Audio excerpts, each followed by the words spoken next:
I think the intellectual revolution that's going on now to restore liberty in this country is well on its way, and there's no way they're going to stop the momentum that we have started. Anyway, now we're on to the roundtable part of the show. So once again, now we can actually talk about how we can work together. Hopefully work together.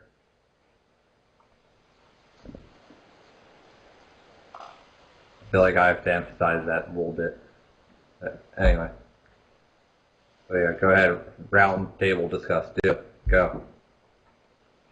No, you go. No. Okay. Yeah, I'll start. So yesterday I was talking to my friend, and she has a kid going to public school right now. I think in 3rd grade, and they're learning about the Declaration of Independence. The teacher, to try to be, I guess, politically correct or take out like religion, changed it to say we are endowed by our creature instead of creator. So that was a little bit interesting. And when his mom actually corrected it to say creator, like she one-lined it and wrote above creator, the teacher refused to let her son read that out loud in class. That's the original way that it goes. I know. That's ridiculous.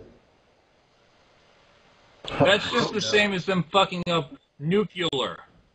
You know, when they're trying to say nuclear, they say nuclear.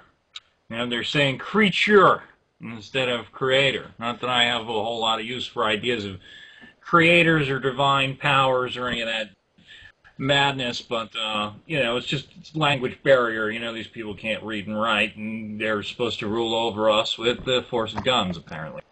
Well, I would say the whole thing about that part of the Declaration of Independence is, even if, like, I'm atheist, but the whole point is that basically the meaning behind it is that the government doesn't grant us these rights. They don't come from the government. We're born with these rights. They are part of us as being living human beings. So the government doesn't give it to us. They can't take it away. So that's what I think the main important part of that line is. So if you try changing that, it changes the whole meaning. Yeah, in a way, I mean, we all have a creator. It's just on how we define creation, I guess. We didn't. Well, my creator is my mother and my father. I mean, it's pretty simple. You know, they did something that, you know, all of us very much enjoy doing, and out came, you know, something that all of us are like, holy shit, what are we doing now? You know, yeah, and you know, am I, you know, endowed by those creators with certain inalienable rights? I don't necessarily agree with that. I don't really believe in rights. I believe in more like universally preferable behavior. I don't like being robbed or shot at, so I don't tend to rob and shoot at people. And I figure that, you know, that sort of thing will come around sort of economic view on that. Wait, but you're saying robbing and shooting is not a good thing? You're crazy. How do you come up with these? No, I tend to disagree with those who think that that's a good idea, and that's kind of a funny thing because I'm actually like a big fan of like gangster rap. I love to listen to it in music. I love to watch like Casino and Heat and like gangster movies and shit like that. But in my real life, as I go about it, I don't think it's a good idea for me to rob and shoot people. I don't know. You're crazy. It's just like playing Grand Theft Auto. I mean, it's really fun. Robbing and shooting people will get you a lot of money. Grand Theft Auto is a good time. I love Grand Theft Auto. I love to point my gun at the camera and fucking point it sideways and shit, and, you know, and that sort of thing. But, you know, I don't, and you know, as I actually behave in the real world, I prefer trade and voluntary interactions is how I tend to operate. At least I know if I say, Cantwell, get the fucking van, you're going to know what I'm talking about. I'll just go get my van. I don't know what, you know, yeah, you know. But you don't have no problem with people that do believe in God. You guys see my van? Are you referring to my actual van, or is this just a random thing? I'm talking about the line from Heat where he starts screaming, get the fucking van, get the van! Yeah, I don't think 'Cause I anybody have a here. van that people who know me talk about frequently. They call it there's a lot of jokes about my van. Like, I have this van that I was kind of like, had like a financial hard time, and like in the middle of that financial hard time, I crashed the van that I had. And like, I drive like a cargo van. I have a van full of tools, and like, I bought this van. It's like this windowless van that is like primer colored, like it's like flat gray and has no like side windows or anything. It's just the creepiest looking thing, and like it's like the joke that like I have like the pedophile van, you know. Rooms are red, violets are blue. I have a gun. Get in the van. Hey kids, want a bike? Oh, fuck. Jeez.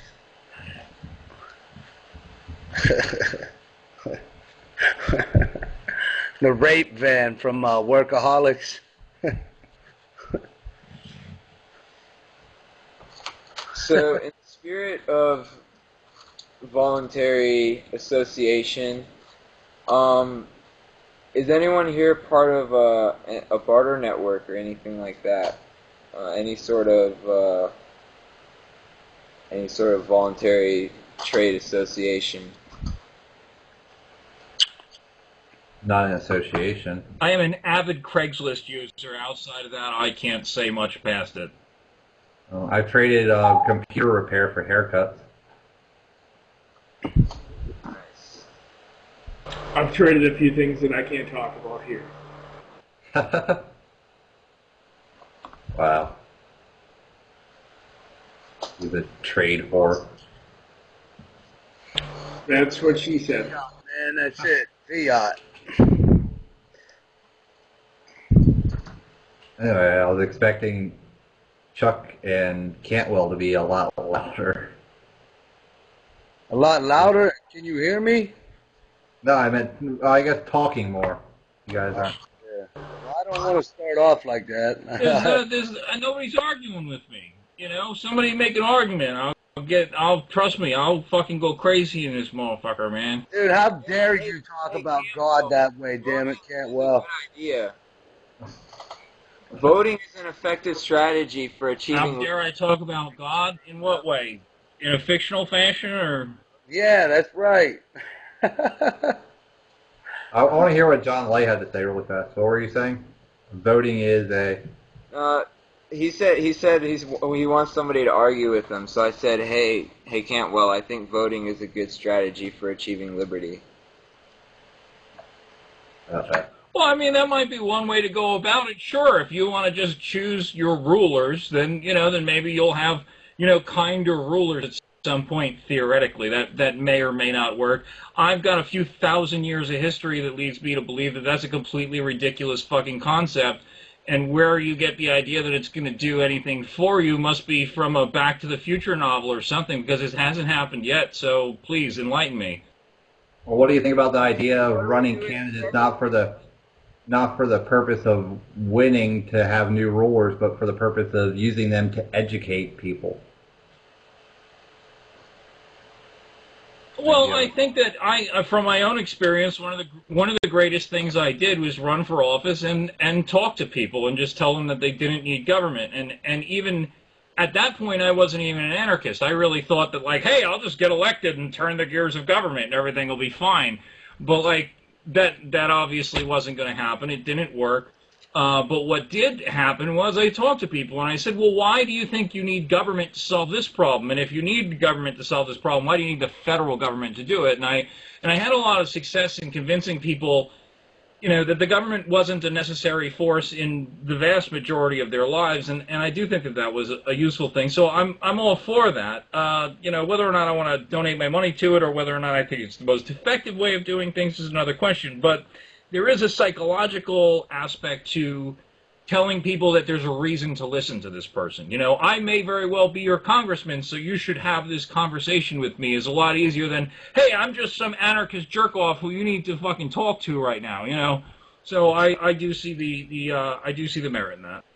So what do you suggest that libertarians and voluntarists and other people who want to take and other forces, gangs off our backs, how do we A, defend ourselves from that, and B, conduct our business otherwise? Well, I mean, first things first, you know, we can't really get away from it. I mean, I think, John, you were probably one of the people who pointed out the most useful things. I think that you brought up a lot of things, getting away, counter economics, bitcoins, you know, voluntary interactions of your own, and that's sort of what I tried to start to get at, but I really wasn't very well prepared for it this evening. And I think that the most important thing that people can do is just do the voluntary interactions, just be productive people and do their thing. I think that that's number one. The second thing is propaganda, which obviously, if I remember right, you're here because you're part of the Adam versus the Man show, obviously trying to be, you know, be the media, trying to go out and get in there is exactly what we need to be doing, and getting that word out and talking to people. If we're competing in the battlefield of ideas and more people are coming around to these ideas, then the sooner more people come around to these ideas, the sooner that we're going to win this war. Most definitely. What does everyone else have to say on those points? Well, I completely agree that voluntary interactions would be the way to go. Try to do things privately without government involvement whenever possible. I think a good way that we could try pushing for that would be to educate people on what those options are. Like maybe even have like a website dedicated to that or something would be a interesting option. Well, I think there's more than a few websites dedicated to that. Okay, I haven't looked into it. I guess I haven't done the research. One solution that Adam brought up on his podcast one time, which he saw on the internet, was called crypto parties, where people can basically get together in person or live stream a session where they teach each other different kinds of cryptography and internet security and data encryption and stuff like that. So if you don't know what, you know, full disk encryption, PGP, Bitcoin, and other cryptographic online currencies are, you can learn these skills and Tor browser and Darknets and how to explore truly free markets right now.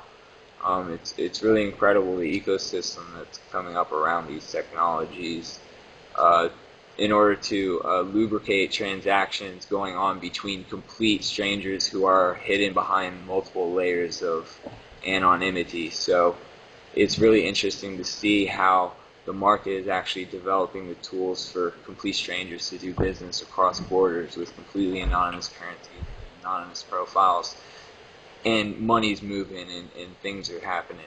It's good to see. So how are you going to get the laws changed, though, without having any, without voting, getting in good candidates and stuff like that? And do you, don't take this like as a jab in the ribs or nothing, but like, like the founding fathers, they believed in voting, obviously. How does that fit into the? I guess you guys are talking about anarchism. I'm not sure what you, voluntarism or whatever. Yeah. Voluntarism and anarchy are really interchangeable terms. I think that it's really the term voluntarism or voluntarism is another spin on what libertarian came out of. The term libertarian came out of the term anarchist, okay? It was basically the libertarian movement was an anarchist movement, and then you basically had David Nolan and some other guys go off and start the Libertarian Party, which was like a limited government thing. And these are all plays on words because anarchy has like this bad context to it in the public eye, and I think that that's kind of like it's just a waste of time. Like the state is the people who play on the words. Let's just use words for what they mean, and I just say anarchy. Okay, a lot of other people try to play it off and say, well, I'm not an anarchist, I'm a voluntarist, or blah blah blah. It's bullshit. Anarchy, voluntarism, whatever.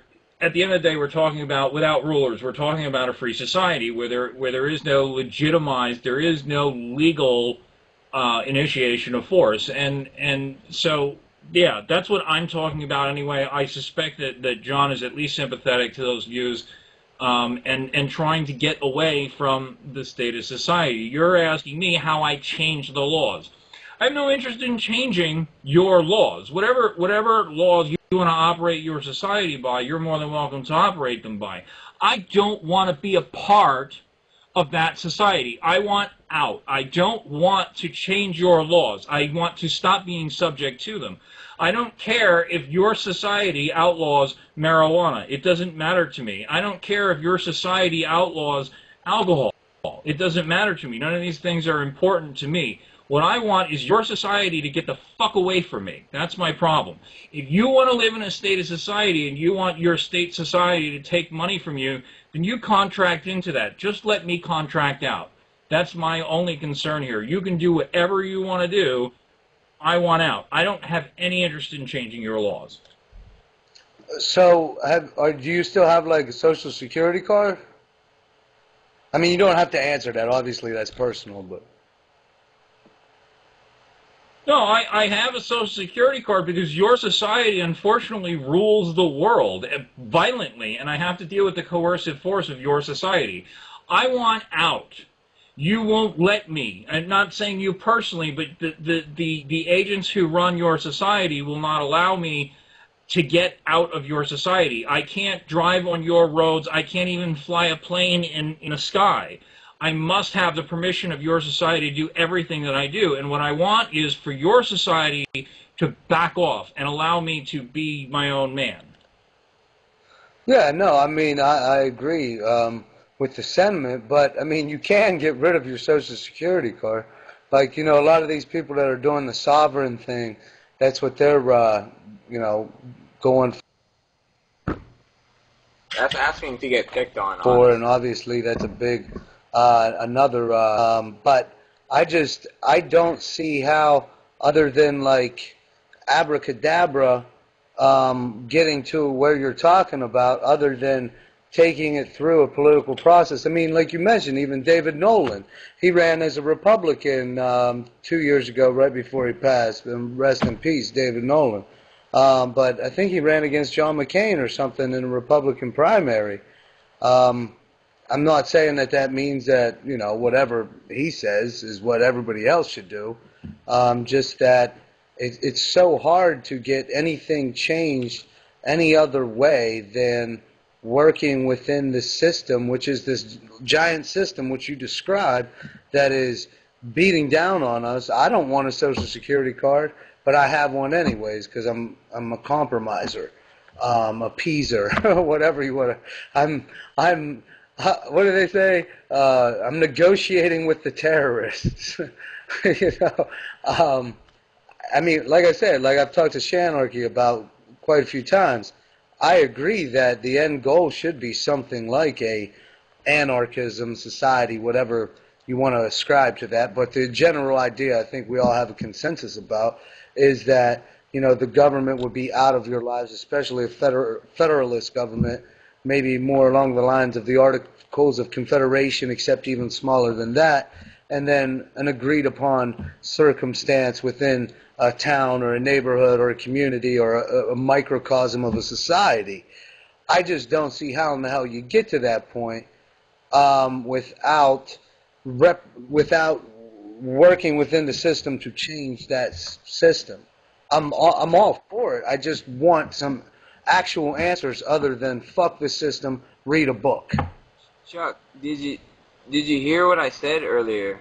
When I said we have crypto parties and teach each other these skills of data encryption and how to explore darknets and communicate with people on darknets, that's basically nullifying the laws. They're irrelevant in this free zone that is out there on the internet, and people are doing completely darknet kinds of transactions with Bitcoin that are just numbers going to numbers, and there's no other kinds of personal information being exchanged on open communication lines. So it's, you know, there's obviously limits to the things that you can get away with behind these kinds of protections. Like, you're not going to be able to just sit on land and not pay taxes forever because they're just going to seize your assets. But there are other ways to keep your assets safe and to you know, live a little bit more free right now. Just letting you know. Yeah, no, I'm with you on that. The only problem is, though, and this is one of the things that I think the sovereign movement is great about, although I'm not really heading in that direction myself at this time. I've got so much other stuff going on. I just don't have the time for it, especially I've got 4 kids and a wife that I got to take care of. If I mess up, I really, really mess up.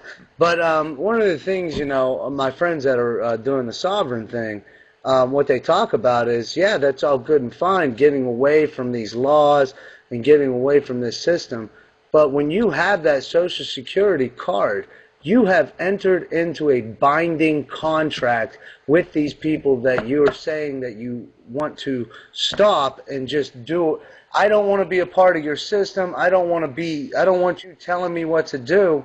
Well, you're in a contract with this corporation, the United States corporation, that you're contractually obligated to them, and you forfeited your rights.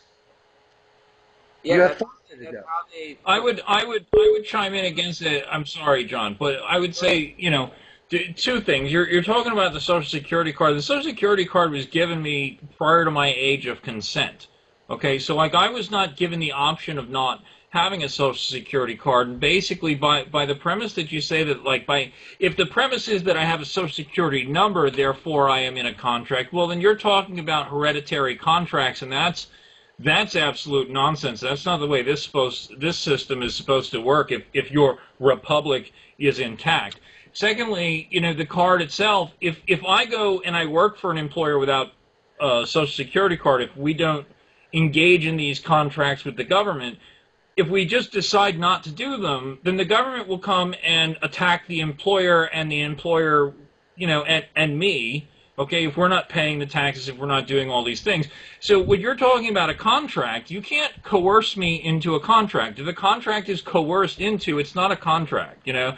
If I point a gun at your face and I say, give me your wallet, and you give me your wallet, I can't say, hey, he entered in a contract by giving me his wallet. It's an equally ridiculous concept to say that because I have this thing that I am you know, part of a contract. And that's where I see the sovereign citizen movement going wrong, and I did spend some time studying that.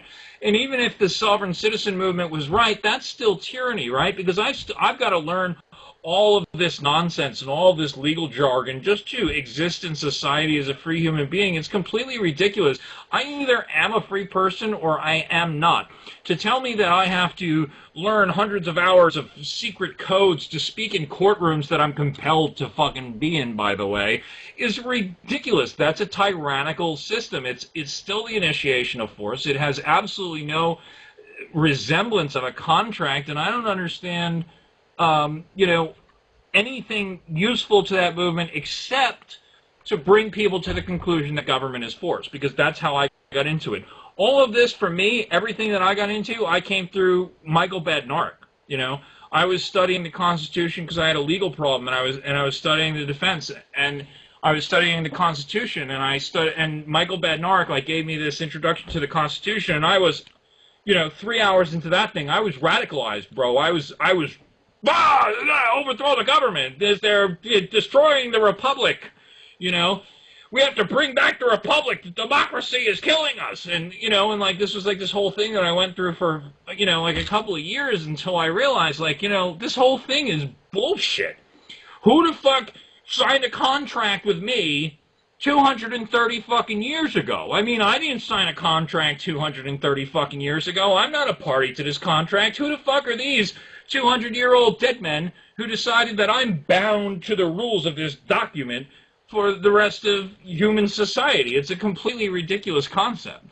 No, I think the idea today, and this is probably a little bit of what the sovereign citizen movement might have, something, I guess it's a little bit accurate.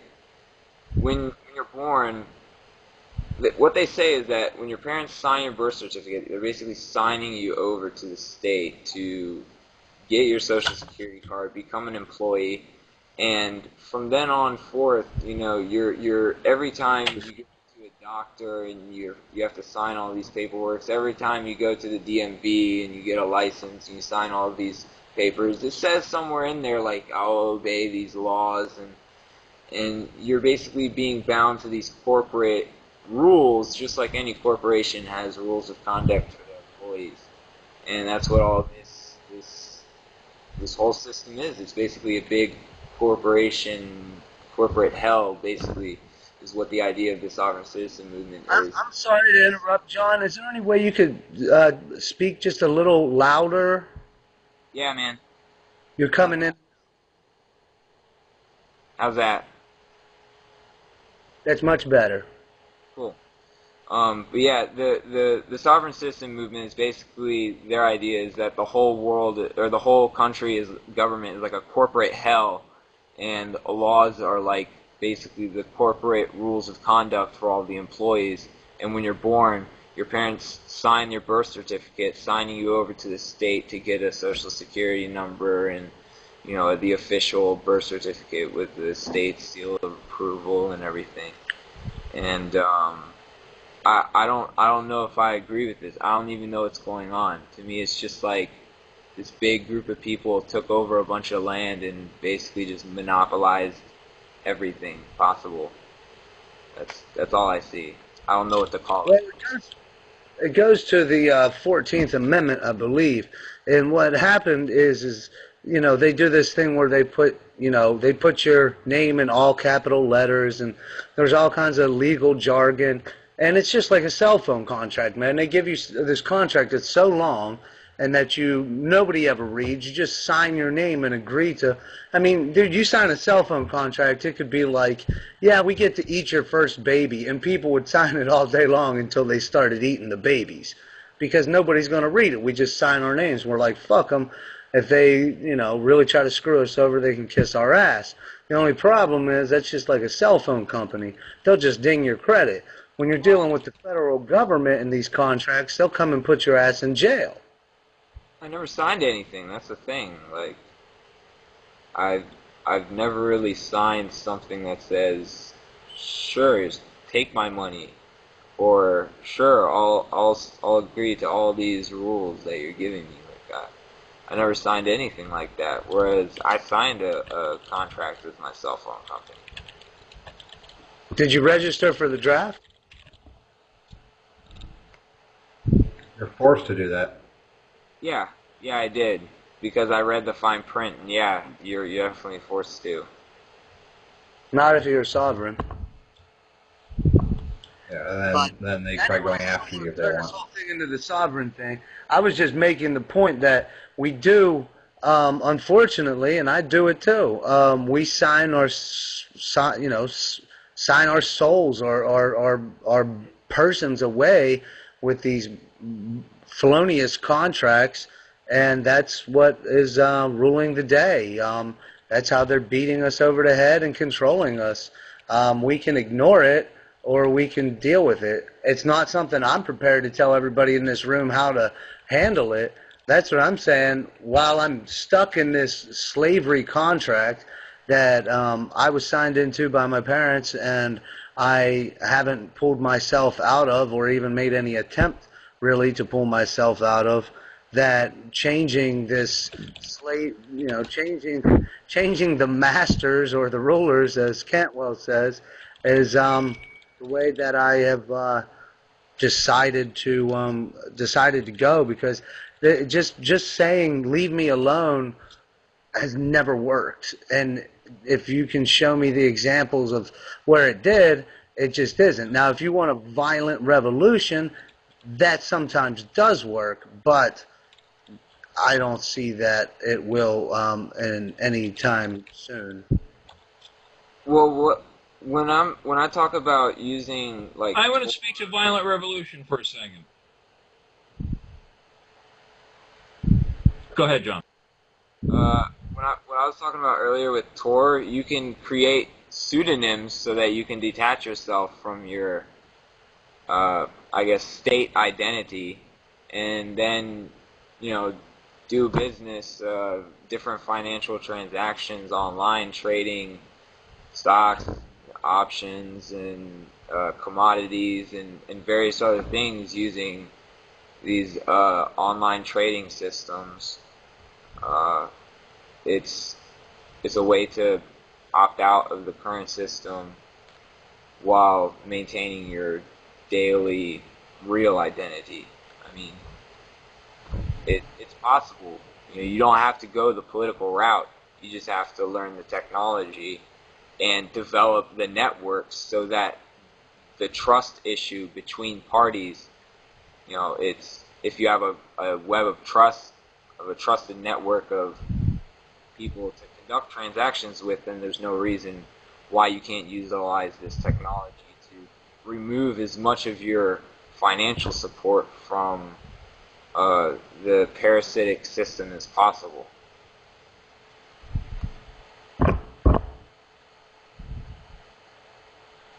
I'm waiting for someone else. I don't want to bogart this thing. I do that. I do that too much. Somebody else say something, man. Hey, Shane, what do you think?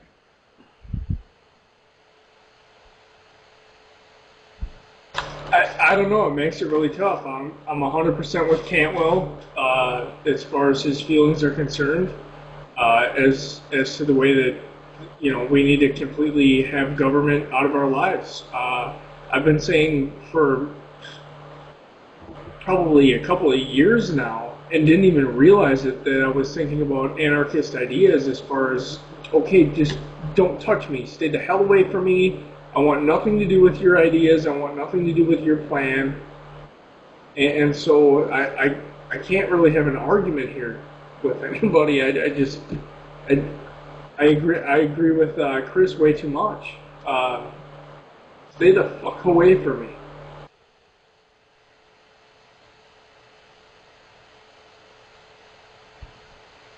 So Chuck had brought up, violent revolution, and that seems to be a surprisingly unpopular idea with people that I talk to, especially anarchists. I mean, the scariest thing to me about revolution is the people who are most apt to it are the people who want to create a better government. And I have met nearly zero anarchists who are willing to entertain the idea of overthrowing the government. And my thing is that I've said repeatedly that the government isn't going to stop. Like, you're not just going to cease to consent and they're just going to go away. They're not going to go away because we asked politely. They're going to keep on doing this. So there will at some point come a point, because I do predict that anarchy is inevitable, that with the spread of information, that anarchy can't be stopped, that anybody who's willing to analyze the information will at some point become an anarchist, and those who are not willing to become an anarchist are going to meet people who understand that they have to defend themselves, and that is an unstoppable force and an immovable object about to meet each other, and things are about to get really, really, really fucked up. I think that that's absolutely inevitable, and what the outcome of that is, well, that kind of depends on who has the better propagandists, in my opinion, but I think that violence is absolutely inevitable. There's no question about that. That's one thing that I will agree with you on, is I do think that there's a chance for pockets, if not... well, I would say not total, but pockets of anarchy for sure. If things do completely fall apart and things get really, really bad, there will be no government. Although there's always sociopaths ready to run in and fill the power vacuum. How do we're all talking about, like, hey, I mean, I don't want to kill anybody. It might be a surprise to some of you. I know 3 of you up on the screen know this. But I've been a vegan for 10 years, I'm all about guns. I'm all about eat all the animals you want if you want to. I used to do, I used to be a hippie, and What the hell was in that burrito you ate the other night, Chuck? What? What was in that burrito you ate the other night? Avocado, black beans, rice, hummus, black olives, lettuce, cucumbers, tomatoes, carrots. That's probably about it. It sounds crucial. I'm anemic, so I have to eat meat. Sorry. That's okay. Look, I'm saying for me personally, I don't even want to hurt an animal. I would much rather blow a human's head off than a deer's head, if it comes down to it. You know what I mean? But my point being is I'm a non-violent person. I like to wrestle with my friends, like to box with them. You know, sometimes we fist fight because we get drunk and pissed off, but it's all for fun. It's not like intentionally hurt somebody or something like that. It's just, there's nothing wrong with being physical and aggressive and stuff like that. So if you ever have to defend yourself, that your skills are sharp enough to do it. I'm all for self-defense. I'm all for guns. I have guns. I'm all for fighting if you got to fight your way out of something.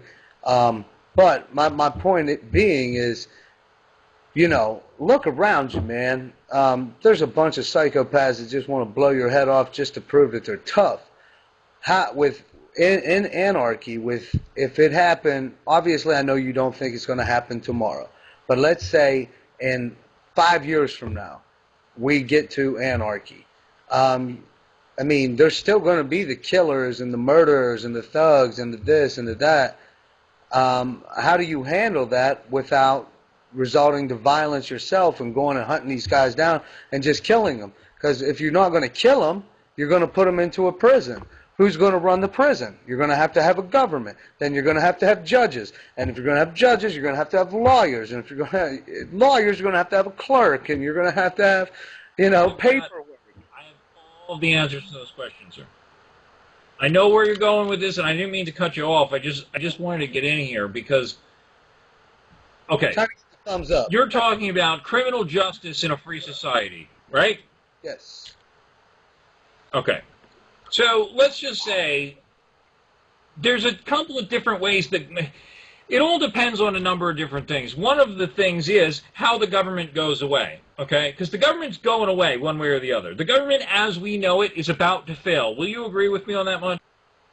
Not completely, but I'll entertain the idea. Obviously it could go a bunch of different ways. But yes, as we know it, it will go. I'm not certain that it will not become more powerful and overbearing. And I'm not certain that most of the people in this society won't give away more of their rights and just worship the state even more and give it more power and actually make it more powerful than it is right now. But I'll entertain the idea that possibly... I think you're on... What's that? No, go ahead, man. Go ahead. Okay, so I don't disagree with you there. I think that we're on the precipice here, that basically the government as we know it is about to fail, and one of a few things is about to happen, okay? We're either going to end up with a global government, which is what the Alex Jones people are screaming about, that basically the idea is to crash this government, create a new one, global currency and everything else, give the UN the power. There's a few different ideas as to how this could go. We look at the history of human societies and what happens when governments fail. Let's just look at Somalia, okay? Now, there's a lot of people who give you a lot of good scenarios about Somalia, but basically Somalia was a socialist state that failed. And now you have a lot of problems going on there, despite whatever good information certain people are trying to give you, that basically you have people playing the who can kill the most people game in order to decide who the government really is, And this is something that could very well end up happening here. And is that, as the gentleman I was speaking to walks away, I hope he's still hearing what I'm saying, we tend to look at anarchy from that perspective, from the perspective of a failed state, where basically the state just... Just want to let you know, yeah, I hear every word you're saying. I got turned up loud. I'm just getting another drink, man. But yeah, I heard every word. Keep going. All right, I'll keep it in mind. If you walk away again, you're just getting another drink. I'll be doing that a few times myself tonight, sir. I understand. Cheers. Here's Cheers to it. everybody. There you go.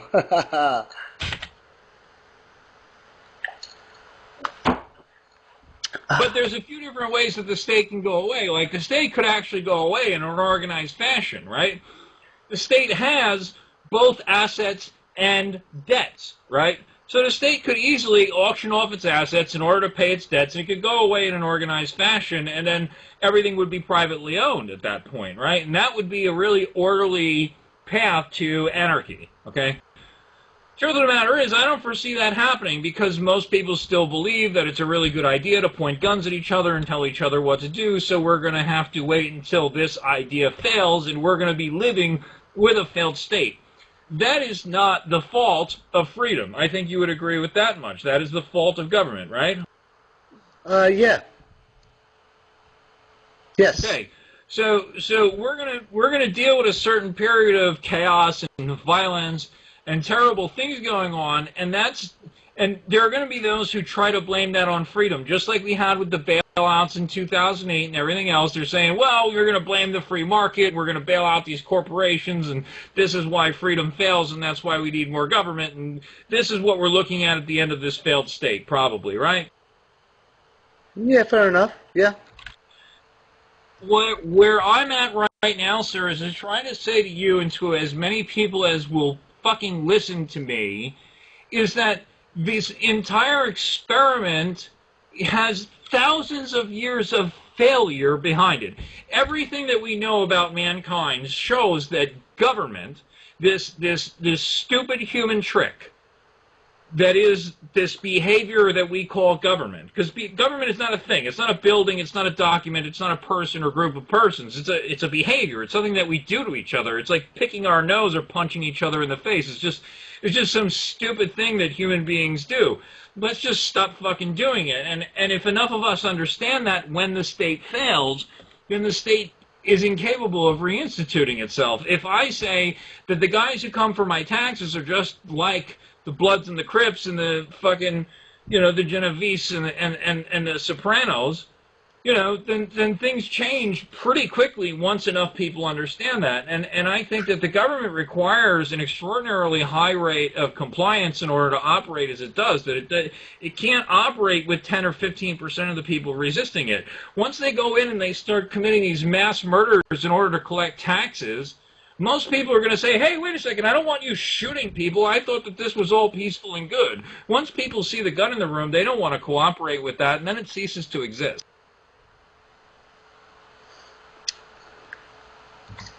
Yeah, I mean, like, I agree with you that if it ever got to the point where the people's mentality, there wasn't so many psychopaths and sociopaths and people just dying to be the next ruler, and willing to do whatever it took, whether that means sacrificing virgins or building giant pyramids and sacrificing 30,000 people in one day, ripping their hearts out and drinking the blood as it runs down their arms. If humanity could come past that, and, there was people like us that are wanting to be nonviolent and just wanting to have a good time, yeah, I could see that happening. I don't see it happening anytime soon without going through a stepping stone process, because we're going the opposite way of anarchy. The only way that I see anarchy coming about is in a total collapse, and anarchy will arrive and nobody will even be talking about what it is, because we'll be looking for bugs and squirrels to eat and trying to stay alive till we're 35 years old. Chuck.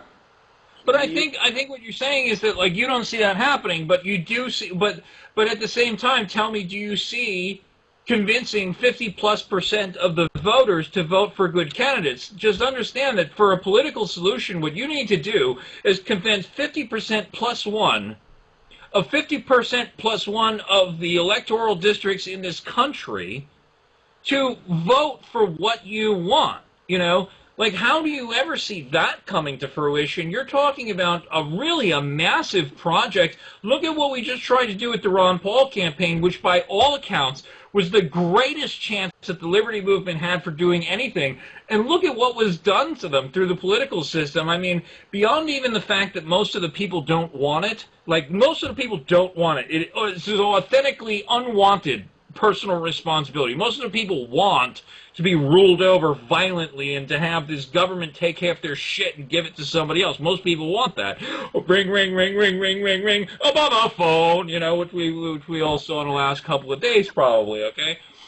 It's ridiculous, and it's to try to convince all of those people of that is what I see to be the impossible goal. If you can just convince a very small portion of people that this is absolutely no legitimacy, that we don't have a problem with our government. What we have is an organized crime problem, and people just understand that this is just a criminal organization coming after you. You can convince a much smaller portion of people to believe that, and then the system loses all legitimacy and it can no longer function. I don't understand what the thought process is behind a political change where we're going to the polls and saying, here are the rules that I'm going to follow in order to get you to follow the rules. They're not following the rules. The Constitution is what creates the voting system, and then they don't obey the Constitution, then we're going to vote our way to prosperity? I don't understand the... Well, 2 quick points, and then I got to shut up and let somebody else talk. But the first point would be that, you know, Ron Paul, yes, Ron Paul was great. God, I met him 10 times. Got to have personal conversations with him at the campaign headquarters in Columbia, South Carolina. It was great. A lot of people didn't show up. I know a lot of people say the votes was all stolen. The fact of the matter is people just didn't show up. We had a 372 to 380, something like that, Ron Paul delegates out of 1,200 delegates in the state of North Carolina. Good Lord, you're telling me there was not more than 1,200 Ron Paul supporters that could have made it to that thing? We should have had at least 2,000 people there and totally took over the entire convention. We didn't because people stayed home. That being said, we have made inroads in places like Iowa and Minnesota because in 2008 people stuck with it and were able to take over those state parties and able to make those inroads. You know, the Carolina Panthers got Cam Newton last year. He was the best rookie quarterback of all time, and we're still not going to win the Super Bowl this year. I kind of view the Ron Paul thing as the same thing. Maybe in a few years they will win the Super Bowl.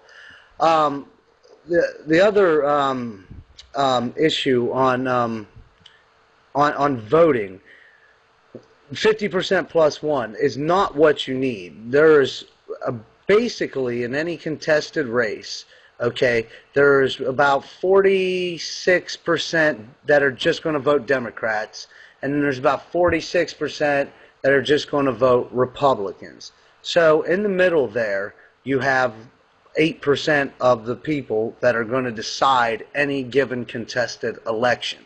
So you don't need 51%. You need 5% of the vote. To get that 5%, oh gosh, to get that 5%, you have to target these people. You have to be careful what you say, and a lot of times you've got to pander to what they want to get your candidate elected. Now, talking about Bilderberg, probably ain't going to win you many elections. The thing that, even if you don't win that election, even if you try to primary somebody like Lindsey Graham, which we're going to actually win that race in 2014 and put Tom Davis in there. If anybody's seen his speech at the Sun Dome, you all should be jumping up and down, in my opinion. That 5%, say Lindsey Graham actually wins. Well, he's a senator, that's 6 years, so he's got 6 years until he's actually got to face us again, which he probably wouldn't run another 6 years. But in the House, it's every 2 years. So what you have, or a governor, it's every 4 years. What you have is that percentage there, that 8%, and if you can't get that 5%, What you can do is you can scare the shit. And the only way you make change in politics is through pain. You have to cause political pain. You have to cause pain for these guys in their pocketbooks and what they do, and you force them into agreeing to audit the Fed. You make the wrong people do the right things, and it can be done. I'm not saying it's a fail-safe effort that it's just, oh, if you just do this, you're guaranteed the, you know, peace and prosperity by 2016. That's not the case. But if you don't do this, what I'm telling you is you are guaranteed to be fucked. Because, I mean, it's inevitable, man. The anarchy thing can happen, but it's only going to come through great pain. It's only going to come through devastation, completely wiping out everything, throwing the baby out with the bathwater and then cutting your own throat at the same time. That 5% that you have to focus on to get that is not hard to do. I mean, Rand Paul, and I know people might say some bad things about him, he beat Trey Grayson. Trey Grayson was an establishment guy. Ted Cruz beat David Dewhurst. Like it or not, that's a lot better situation than those two guys winning. You know, it's a good thing that Mike Lee beat that jackass, can't even remember the guy's name who he beat. You know, and it's a good thing we had Ron Paul for all these years in government and getting elected. So the 50% plus one, I understand where you're coming from, but just understand where I'm coming from, that it really isn't that big of a feat, because you really only have to focus on a very small portion of the electorate to win. It is actually a bigger feat than 50% plus one, because what you have to do is you have to go into the Republican Party and you have to convince ideologues that everything they've believed for the last 100 fucking years is completely ridiculous, which is harder than convincing 50% of the population to vote for the right guy. You have to convince a significant portion of the Republican Party to vote for your candidate and accept that everything they've ever known is completely incorrect, to get to that point where you're at the point where you need to convince the 5% of independents to vote for you. That's really the problem, and we saw that with Ron Paul. We go out there and, yeah, okay, I'm gonna capitulate to what you said earlier, that, you know, going out and calling these people idiots isn't a good way to go and get them to come about to you. But the fact of the matter is, they're fucking idiots. They're fucking stupid. And to try to fucking get these people to come around to your side, and they just are like, hey, well, here's all the information available to me, and I know that it's true, and I can verify all of this information, but fuck you, because I've been promoting the murder of Iraqis for the last fucking 8 years. I think I'm going to tell you to go fuck yourself. Well, you know what? I think that when I tell that asshole that he's a fucking asshole, that I'm in a pretty good position there. And yeah, that's not going to get me around to a better vote fucking count, but he's a fucking asshole, and I told him the truth. And if I tell him that he's a good guy, and I really just think that he should consider this slightly different position, I'm going to alter the positions of my candidate and blah, blah, blah, and I'm going to do all this crap to do it. What am I? What am I then? Then I'm a fraudster. Then I'm a coercive person. Then I'm a person who's lying, and I'm a dishonest person who's trying to take over the control of the government by lying. Well, that's exactly how people take over control of governments, right? By lying, by cheating, by stealing, by doing coercive and incorrect things, and that's how governments are run. The way that I counter that is to explain to people that the only way I could possibly win this election is by lying, cheating, and stealing, so maybe we should stop holding elections, and you should be responsible for your fucking self, and I should be responsible for my fucking self. I mean, I think that makes a lot more sense than let's go out and lie, cheat, and steal, because I don't think that if we lie, cheat, and steal, we're going to get into office and then we're going to be benevolent people, right? Because if we have to lie, cheat, and steal to get into these offices, and the only tool that we have in these offices is violence, then how are we going to do anything good from those offices? Well, yeah, and I mean, well, you know, Ron Paul, I don't think he lied, cheated and steal to get into office. But in the most part, yeah, there are a lot of people who do that, and they make promises, and then they never own up to those promises because they don't have the pain that I'm talking about with this 8% of the electorate. But the truth of the matter is, a lot of these people that we believe are ideologues, they're not ideologues at all. They just like the pension. They just like being there. They just like going to the parties. You've got people like, you know, Mitch McConnell, who Jesse Benton is working for now. And you've got people on the Democrat side as well that are they're just establishment hacks. They don't really have any hardcore beliefs. If George Bush and Dick Cheney are popular, they'll go with that. If Ron Paul and Rand Paul become the popular way to go, they'll also vote that way. They'll do whatever it takes just so that they can stay relevant, because no one liked them before they got into government. Nobody paid attention to them. So they will go our way without very much effort whatsoever. The only thing they've got to do is feel threatened by that 5%. Now, you do have your hardcore neocons, like Lindsey Graham and John McCain. These guys don't care. These guys are really bloodthirsty. They want the war. They want this. You know, Ron Paul has said a number of times, you know, hey, why did you vote for that Patriot Act? You know, that was a terrible thing to vote for. And the guy says, well, I really just can't go back to my district and explain to them that it was a bad thing. I know it was a bad thing and I didn't want to vote for it, but I just did it because I'm lazy and I want to go on vacation. And, you know, that's not what the guy said, but, you know, pretty much that's what Ron Paul's saying the guy said. If we put the pressure on that guy, he'll vote against the Patriot Act, because the only thing he wants to do is go home, go on vacation, and snort cocaine off of hookers' asses. Well, Chuck, to go back to your original point that brought up this idea of you know, 50+% of the voting populace needs to vote one way to impart real change. 99% of your life is like anarchy. You don't really come into contact with government agents very often in your life, or violence, really, or any sort of direct coercion. And I don't think it's just because the people around you are afraid that they're going to go to jail if they try and rob you. I think it's because most people are genuinely good people. So I really think that the idea of voluntarism and voluntary relationships and universal morality, to where if it's not okay for me to steal from you, it's not okay for a guy with a badge and a gun who says he's from the government to steal from you. You know, just having that simple understanding with people, I think, is something that's a lot of people understand at a deep level. It's just, I don't know, some sort of political Stockholm syndrome maybe that prevents people from really embracing true liberty. That's all.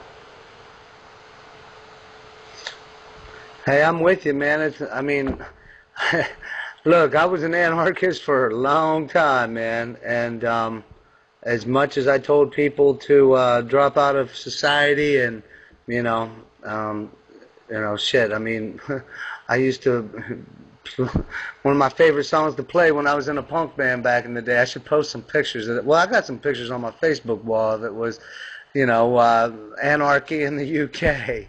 I mean, I was all about it. It's just, I'm still about it. I mean, I think it would be great if we could. I just don't see how we get there, you know. I think it would be awesome if I had a harem of women that looked like Kate Upton as well. It just isn't coming my way. You said that you were an anarchist for a really long time. Like, what? I'm trying to find a reason why you would switch back to believing in voting and changing the party from within and all that stuff. How do you go from one extreme to the other like that? Well, I was totally against any form of government up until I say Ron Paul made me a statist, I guess. I don't know. Literally, I never was into voting, didn't never trust anybody that was ever in the government.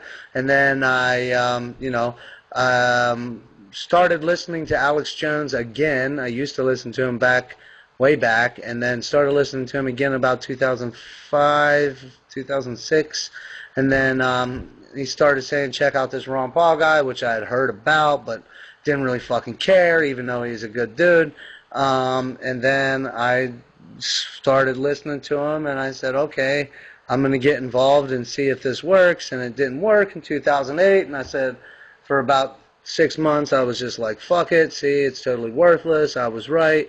And then I became a political junkie and have had pretty good success in helping candidates out and waking people up through the political process. I've woken more people. An anarchist to begin with. What's that? What made you become an anarchist to begin with? I mean, well, one of the first things that even found out what the word was when I was like 12 or something like that, and like I said, Sex Pistols, Anarchy in the UK. Okay, what the hell is that? Then you talk to other people in the punk rock movement that are anarchists. So as an anarchist for a really long time, I didn't continue to call myself that for a really long time. Obviously I got into Rastafarianism when I quit doing drugs when I was about 20 years old. And I guess Rastafarianism is not essentially anarchy because, Selassie I was a king, but it was more about the idea of, things that Bob Marley and Peter Tosh and other Rastafarians would say about the Babylonian system and about government and about being free and about, living off of the land and stuff like that. And I guess I wouldn't be an anarchist in the same sense either as, I kind of look to scripture and I have faith, not really a religion, but I do have faith in God and some of the things that, people might want to say is retarded and goofy, but that's okay. That's why I'm having a hard time, and I'm not trying to interrogate you at all. I respect whatever you want to be, but I'm having a hard time believing that you were a true anarchist to begin with, only because in my mind, being an anarchist is, liberating your mind from religion, liberating your body from the chains of government. It's an entire, whatever, I lost it. Oh, okay, well, like when I grew up, my family didn't take me to church when I grew up. They were they kind of questioned God and didn't really tell me anything about it, and I kind of thought it was all stupid. I seen these churches, and I thought they were ridiculous and didn't look very fun at all. And my father and my Uncle Mike, who has passed away, actually ran an organization called the Ohio Valley Freedom Fighters. And what their idea was to try to get people to just fight for their main slogan was hemp, H-E-M-P, help, end marijuana prohibition. And, they had a little office set up, and they put together rallies, and a bunch of bikers came out to Oglebay Park up in West Virginia. If you ever get the chance, you're going through Wheeling, West Virginia, go to Oglebay Park. It's amazing. So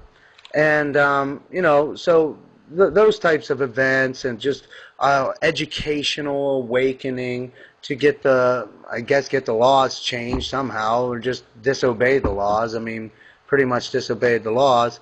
But, and then obviously becoming older, this is when I was even younger than, shit. I remember going to these festivals, these Ohio Valley Freedom Fighter festivals when I was, 7, 8 years old. And so did that for a couple years, then became punk rock, got into the punk rock scene and the anarchist movement, and then became a hippie, which is kind of, and like there's a lot of hippies, and then there's punk rockers. Well, if you think you're a punk rocker and you don't hang out with hippies, or you think you're a hippie and you don't hang out with punk rockers, you're fucking fake. Because all the real gutter punks that I fucking know and all the real hippies I know are always fucking hanging out together, and we travel across the country and eat out of dumpsters together, and run through hotels and write bad checks because it's funny. And so, did that, and then eventually I realized that my friends are going to jail and this isn't really working. There's no mass awakening happening, and I don't want to go to jail, and the government is actually running the drugs, so I'll stop doing that, and then got into Rastafarianism. So, when was the last time that I was walking around calling myself an anarchist? That would probably be about 14 years ago, somewhere along those lines. Okay, gotcha. Let me jump in here. So I mean, basically, you got into anarchy with the idea that anarchy is no rules and shit don't matter, and you're hanging out with drug users and shit didn't work out. Do I comprehend correctly? I mean, that's I guess a fair way to say it. I mean, some people use drugs. Not all of the people did use drugs. A lot of the people were straight edge and, had just as much fun hanging out with them. Oh, and by the way, within this period of time, I was a sponsored skateboarder for CNC Skates out of Wellsburg, West Virginia. And, a lot of skateboarders are into the anarchy thing as well. But I suspect, I mean, there's different schools of thought on anarchy, by the way, too. I mean, there's a thought process on anarchy that anarchy is the end of property rights, which is what your old school anarchist was. Like, the old school anarchist was not the anarcho-capitalist that we're probably talking about. That basically the idea behind anarchy is, yeah, well, I can take what I want, and if they have it, then I need it, then we get it. And, I mean, trashing hotel rooms and shit like that is perfectly okay, because fuck property, it's mine now, And that's a far different, theory of thought than anarcho-capitalism. And yeah, both ideas exist without the state. But, I wonder if people who are thinking that, anarchy is the end of property are really the type of people to take examples from on how anarchy works.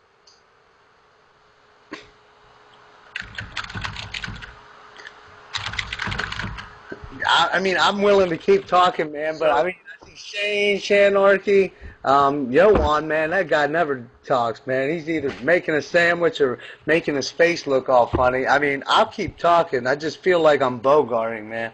And I hate that because every time I'm on here, I feel like... No, keep talking. This is all about you right now, bro. This is all about... It's all about me. Good Lord. Well, that's a good thing, I guess. Okay, so about the property rights. Yeah, that's one thing that I don't understand. You mentioned anarcho-capitalism.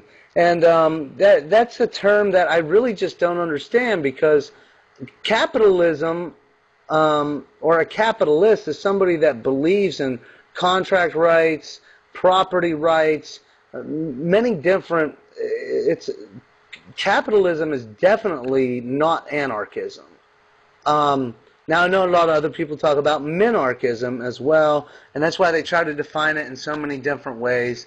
And that's why labels suck in general, because everybody can put, I can say I'm a Republican, I'm Mitt Romney, and I can say I'm a Republican, I'm Ron Paul. Okay, you guys are both Republicans. You think the same way. Well, obviously, that's just total bullshit. I can say... let's say, Pastor John Hagee can say, I am a Christian.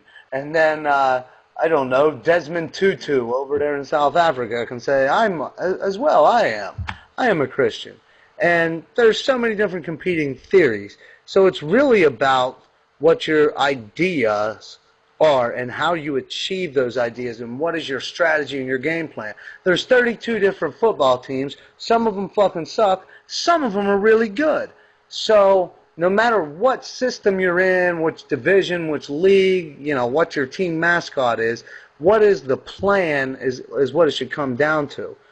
I know that just sounded like some really crazy rambling, because I think I confused myself with it. But anarcho-capitalism, I think that's something that I kind of like the way it sounds. I'm just not sure it's really anarchism. I think what it is it's probably confederatism or I don't know, libertarianism. It's kind of like I put a word in the chat box there. Panarchy. What panarchy is basically overlapping governmental jurisdictions, and it arises from a situation where there's an area where people are making lots of different kinds of contract laws with different security companies, and so there becomes this overlap of different jurisdictions and enforcement areas, and it's a way for multiple different kinds of social organization or government to exist in a peaceful kind of way, because it's all done on a contractual basis. If you want out of a certain system, you just, you know, sign another piece of paper that says our relationship is over, and then you go find a new agency to provide, you know, security or large national or territorial defense or fire services or what have you. Well, exactly, and that's one thing too. You know, everyone was. I would jump in there to differentiate. I'm sorry. I would jump in there to differentiate. I mean, I would say that, you know, basically the whole idea of anarchy, at least as I'm pitching it, and at least as most of the people that I talk to are pitching it, is that basically it's just a matter of voluntarily entering into contracts. You hire protection agencies, and when you hire protection agencies, then obviously those protection agencies have like certain like sets of rules under which they will protect you. Like, I can't imagine like a market force creating an agency that would protect you as a bank robber, right? Like, if you're going to go out and go and run to liquor stores and put guns in people's faces, then I can't imagine an agency that would protect you from the retaliation of the liquor store owner. Like, it's just not realistic market forces. It's just like if you're a person who just runs your car into people all day long, and you're just like, you think it's just fun to play bumper cars on the highways, and a car insurance company insures you. Granted, today, the car insurance company has to insure you because the government monopolizes the roads, and the government says, hey, insurance companies, you have to, insure this person whether you like it or not. We call that assigned risk. But that's a government thing, right? You could not have protection if you were a guy who ran into liquor stores and robbed liquor stores with a gun. You know, if you ran into liquor stores and you were like, give me all your fucking money, you know, nobody would insure you for doing that. So if you don't have any insurance, then you don't have any police protection. If you don't have any police protection, then the guy in the liquor store can fucking kill you. You know, so that's where I see this whole thing going, that we engage into voluntary contracts, and our contracts kind of keep us in line, because we know that there's bad people out there, and if we don't have protection from those bad people, then, you know, we've got some serious problems. Yeah, Wild Wild West, or whatever you want to call it. I mean, the Wild Wild West wasn't even really that wild or west. It was somewhat west and somewhat wild. So, yeah, I mean, I'm with you on that. Like, but when a lot of times I hear anarchy, I'm thinking, you know, in the truest sense of the form, really there would be no contracts, because a contract is total bullshit. I mean, true anarchism is living like, you know, cavemen, you know, living like in the Pleistocene forest. No, true anarchism is not living like cavemen. True anarchism is the lack of the initiatory violence, okay? That's all that it is. Do you believe that you are personally incapable of living in an organized fashion without coercive and initiatory violence? Not me personally, but I do believe society, it's impossible for them. Look, dude, I won't even kill an animal, bro. I mean, why would I kill you? Unless I'm defending myself. If I was gonna fucking kill your family, you'd probably kill me. That's what I think. I think that you probably have the capacity to kill me if I was going to pose a threat to you or your family. Absolutely, dude. I'd call over some hard-hitting motherfuckers, and I'd torture you and make your death incredibly horrible. And good. I appreciate that. I'm glad that you would, because that's exactly how you need to feel. And I mean, most people I know who have children, I don't have children myself, love to do that at some point, but up until this point I haven't. But everybody I know who has children says that that was the point that they realized that they could kill a man, you know?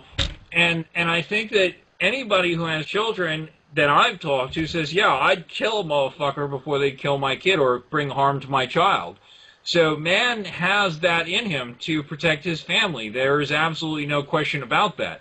To say that we need to outsource that to a group of sociopaths who are going to go out and initiate force based upon whatever set of policies some group of men 100 miles away or 1,000 miles away set up is just an absurd concept to me. I mean, why would we resort to that? Why do you want a legislature to list a bunch of policies? I think I've seen you pack a couple of bowls since we've been in here. How do you believe in a government while you're smoking weed in front of a government that outlaws it? I mean, it just doesn't even make any sense. Who, me? Maybe I'm wrong. It looked like you were packing a pipe. I seen some smoke flying around. I don't know. Cigarettes, man. Chain smoking cigarettes and drinking alcohol because it's legal. It's horrible. Believe me, I wish I could do that. I ain't no narc. Oh, no. Believe me, I wish it's impossible to, well, it's not impossible to find, but it's just, I don't have time for it. I've grown it before. I've just been looking at a different window. I don't know. Yeah. I don't know. It's around, but it's not cheap, that's for sure. Neither are cigarettes, though, anymore. So I don't know which one actually costs more anymore. The fucking weed is cheaper than the cigarettes now, for fuck's sake. What state are you in? I'm in New York, bro, and you can buy weed for $10 a gram. Now, that's not the best weed in the world, okay? If you're talking about the hydro, the kind bud, and whatnot, you're talking about upwards of 20, but you could buy some regular shit with sticks and stems for $10 a gram, while a pack of cigarettes costs, upwards of $10 in a lot of cases. Oh, God, man, I couldn't smoke in New York. Man, I smoke 2 packs a day, son. God. Yo, so... I live in Long Island, bro. You go out to New York City, in Manhattan and shit, it's upwards of $15 a pack now. Good Lord, I need to come up there and start hustling cigarettes, man. And be a freaking kingpin. Yo, so at the end of the talk that I gave earlier, I mentioned starting a Church of Liberty so that we could all live tax-free. What do y'all think of some sort of scheme similar to that kind of drop out? I think it's a great idea to give a shot to. I also don't believe that churches should be granted special privileges by the state. I'm also going to tell you that there's a gentleman in New Hampshire right now who is doing exactly what you're talking about, and he's about to be evicted from his home. And I don't know if that's happened yet or what the outcome of it is going to be, but that's a thing to keep an eye on. I know Jason Talley and Ian Freeman are very much aware of that one, and I'll touch base with them and come back to you with what I find on that, because I know that that's something that's like imminently, like there's a guy in New Hampshire, in Grafton, New Hampshire, who says, he's a church, and there's about to be a bunch of people inside of that place saying, you can't kick us out of our church, and we'll see how it goes. Interesting. Yeah, no, I don't actually mean to start like a religion, guys. Just to clarify, I'm secular. I just mean to use their legal bullshit mumbo jumbo to get around their fucking extortion schemes. But I hear you. I'm interested to see how that works out with this other experiment. yeah, definitely. And another experiment that I mentioned earlier was Michael Strong's free private cities in Honduras. And I think that this is a very interesting development because it's basically like a new free trade zone that's similar to Hong Kong and other free trade zones that exist, but it's basically going from the ground up, and the guy who runs the corporation or group is libertarian. Either I think Chicago's school, probably. I think he's consequentialist libertarian, but yeah, nonetheless. Yeah, we definitely need I'm something definitely here in Chicago. interested to know more about that. The first question that comes to my mind is like, does this corporation own all of this land? Like, are they the sovereign at that point? Like, are we just opting into a different government? Is what first thing comes to my mind. That like, okay, this corporation is going to say, hey, Honduran government, we want sovereign territory, and we're going to pay X amount a month for allodial title. And then this corporation is going to lay taxes on anybody who wants to be there is my first question. Well, from what I've heard, basically what's going to happen is that the land will be sovereign territory bought from private landowners. And yes, I believe that there will be, since it is basically a new plot of private land, there will be contracts that you sign to enter the place and become a resident and agree to certain rules and stuff like that. Like, I believe that he was saying that he's scared of the U.S. government, so drugs won't be legal.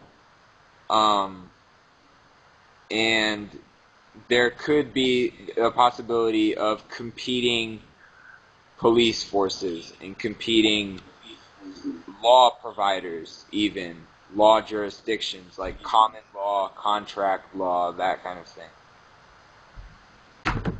But you're talking about a situation where basically there's a landowner. What you're talking about is feudalism, basically. That basically you have a situation where there is a landowner who leases pieces of land out to persons who are subject to certain rules, and one of those rules is no drug cultivation. I understand why he does that. I just don't see that as a path to freedom, because obviously he's capitulating to the United States federal government, and he's gonna, and if he's gonna say, okay, you can have competing police forces, but all of these competing police forces have to enforce drug laws, then I mean, don't get me wrong, it's probably better than what we presently live under. It's just not freedom. I'm not even saying like that moving there would be a step towards freedom. I mean like snatching up one of these plots of land as more governments that are going bankrupt are like, oh man, this is a great way to make money. I mean, that's why they're doing it, is because it will bring economic development to Honduras. Like they're going to be one of these ideas to make it very easy for Honduran citizens to get in, and to add a little bit of a barrier to entry for citizens of other countries.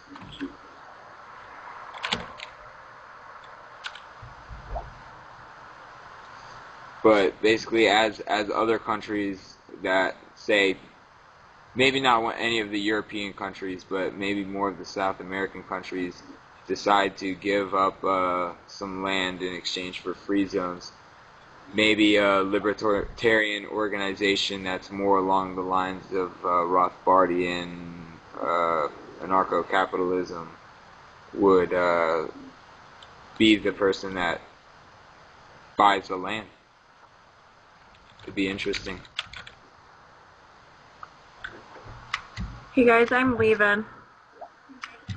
I'm tired. It is 1 a.m. Chris, you did amazing tonight. Wakey, wakey. Thank you very much. John, it was really nice to meet you, and I loved what you had to say, and I hope we get to talk again in the future. Yeah, definitely. I think we're friends on Facebook, so we'll chat. Awesome. And Chuck, you just keep eating your vegan shit, man. Bye. Tell them when your show is. Oh, man. All right, gentlemen, now that the ladies are gone, let's all pull our cocks out and get that cracker, shall we? Yo, I meant to ask you, man. Are you, you're Chris Cantwell, right? You're a comedian? That's who I am, yeah. Dude, right on. That's cool as shit. I didn't even realize that till like 5 minutes ago. I'm a fucking nobody, bro. I'm not a comedian. I did some open mics and shit, and I don't know, I did some events and I made some people laugh. I don't know if I'm full-fledged comedian. I don't know if I can really claim that title, but I'm glad that people have put it on me. I feel good about that, you know. Oh, yeah. Shit, man. Your Porkfest rant was pretty good.